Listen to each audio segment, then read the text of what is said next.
અને હાથમાં કડિયાળી ડાંગ લીધી અને રહોડામાંથી જે નીકળીને હાવજની વાને થઈ. પ્રસંગ તો બહુ જાણીતો છે. બે ત્રણ વાતનું દુઃખ આમ હૃદયમાં આપણને રહી જાય.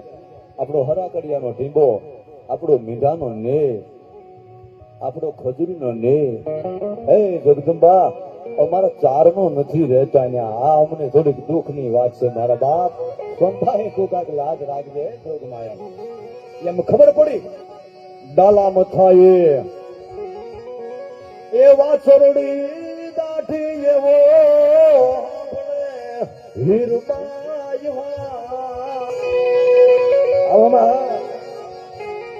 ખબર પડી દાઢી અને વાહે થોડી આવ જ નહોતી બોલી જગદંબા. એને શું કીધું? બળિયો લઈ વાહ થાય બાલિયા ઉભો રે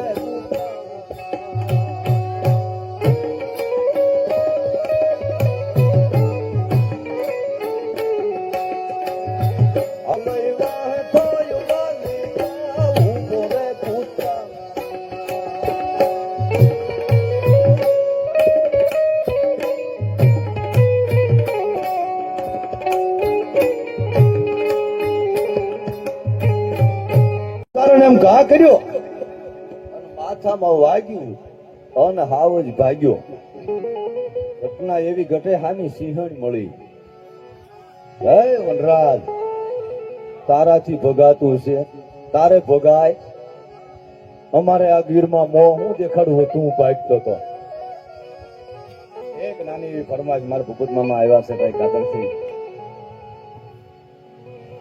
જુનાગઢ પ્રાણી સંગ્રહાલયમાં અમે બધા ગયેલા. એક પછી એક જણાવવા ગીરની વાત નથી હો, પણ મારા કવિતાના શબ્દો માટે ધ્યાન આપજો. એક એક શબ્દ અનમોલ મેં લીધા સામા. બધા જનાવર જોતા 5 રૂ ને એમાં હાવજ ને પૂરેલો અને મેં જોયો તો હાવજ રોવે છે. માલિપા કોની આરે બેહવું, કોની ભેળું રહેવાય, આ બહુ મોટો મુદ્દો આપ્યો આમાં.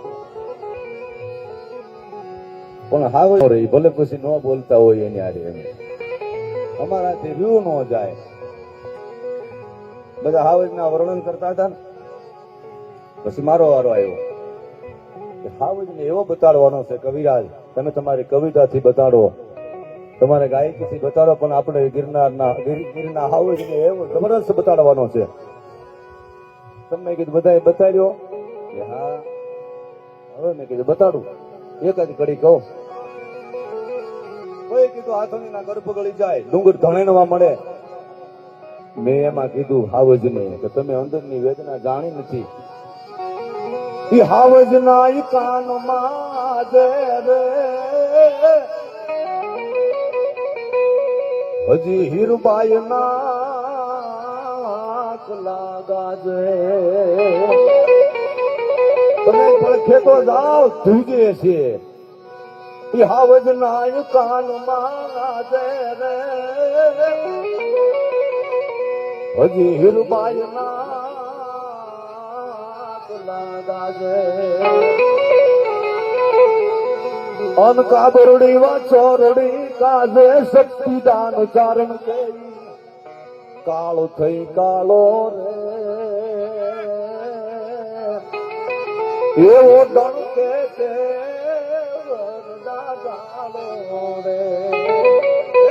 આધુની ના ગર્ભ ગળી જાય. પણ કાનમાં જઈને એટલું કે હું હીરબાઈ ના પરિવાર માંથી જઉં. આગળ ઉભી પૂછડી ભાગવા મન છે. એ કારણ થતો હશે ભાઈ. કીધું હે ભણવીર, હે હાવજ, મારા તારથી ભગાય. હે મારા ભરતાર, ભગવતી તારી માટે સવારી થાય. પૂરી લગાવો એ લાંગણું ભરને પણ ખડ નો હાવજ ખાય. અને ઈ વાંધો નથી, ભાગ્યો એને મને રંગ નથી, પણ એક હાવ નાની એવી છોકરી આવે પાછળ નજર તો કર કે તું ભાગવા મળ. ભાગ્યામાં મજા જ મને દેખાય તો તમને મારા હમસે એકવાર નજર કરો. હાવ નાની એવી દીકરી હાલી આવે વાય. ખોટો બીમા પાછું ઓલું જોવરાયું અને હાવજે કીધું કે મારી હારે થઈ જા હથવારો. ઊભું ન રહેવાય અહીંયા. એ બાલિકા નથી, એ બાલિકા લાગી એને ગજબાવનની ભીંગી ગજાધરનાર.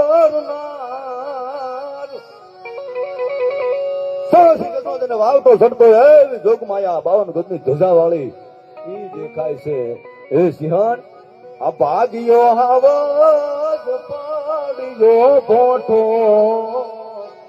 નો સેનવતાર. આ નાની નથી, આ તો કોઈ ચંડ ને મૂંડ ને મારવા નીકળી હોય એમ હાથમાં બળીઓ લઈને આવે છે. બે લાઈન મારે કેવી છે ત્યારે એ હાવજ ને ધ્રુજતો જોયો.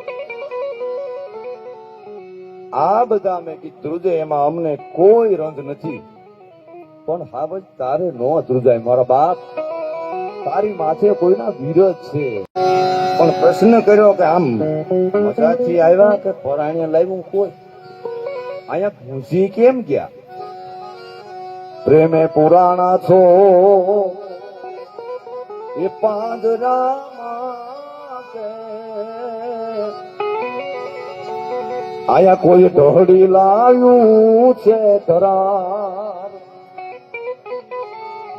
પ્રેમથી આવ્યા પરાણે ઢોળી નાખ્યા. અહીંયા આવી ગયા એનો તો વાંધો નથી, તો હાલ્યા કરતો બધું. પણ કેહર તમે થર થર કંપો છો, મને એનો જાણવો આપો ને જવાબ. હુકુમતિયાને લાખું કરો, એક દી ઉણપ થાય તેથી ભવના ભૂલી જાય ઓલા કરિયલ ગુણ ને કાગડા. તમે જોવો તો ખરા, પણ ત્યાં તો સડપ સડપ જેતબાઈ નીકળી ગઈ. મહીસાગર માંથી બેડા ભર્યા અને પાછી પાણી ભરીને પાછી વળે ને કીધું કે બાપુ હવે નીકળ્યા છે. પ્રસંગ તો બહુ જાણીતો, પણ મારે કવિતાની બે લાઈન કેવી છે ત્યારે આમ ગલોરી છે તૈયાર કરીને રાખેલી અને જગદંબા ચારણ જેતબાઈ નીકળી અને ઠમ દઈને છે એ જેતબાઈ ના બેડામાંથી ગાંઠ્યો. ચારણ જગદંબા ની આંખ ફરીને આમ જોયું કે હે મૈડા, ભૂલમાં વાગી હોય તો કરોડ દિવાળીઓ, નહીં તો મારા પડતા એને તારા રાજના મૂળિયા નો ઉખેડી નાખું તો હું જેથી લાખાને નો કહેવા ભાઈ. મહીસાગર નીકળી રેતી રે વાલો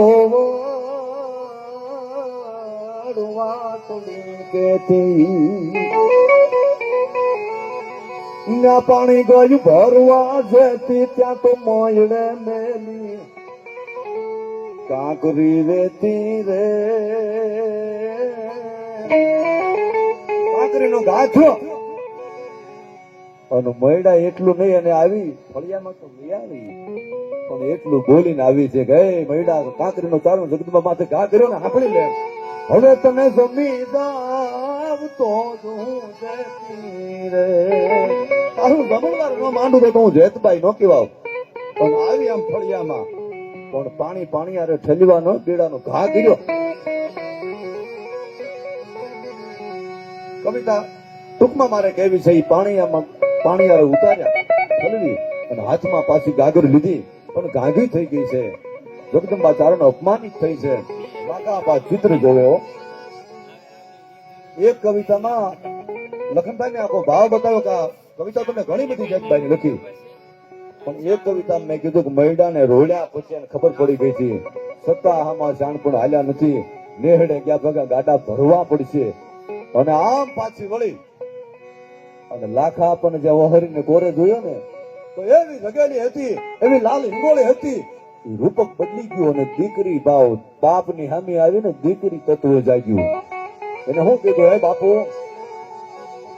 મેં બાપુ મયડાને રોલ્યો એ મારું નહોતો માનતો. સમજાયો ત્યાં સુધી વાંધો નહોતો, પણ એ જાણતો નહોતો કે આ જૂના થડે જોગમાય રે ચારણ શબ્દની લાજ રાખવા માટે મારે મૈડાનું ઉત્થાપન કરવું પડ્યું.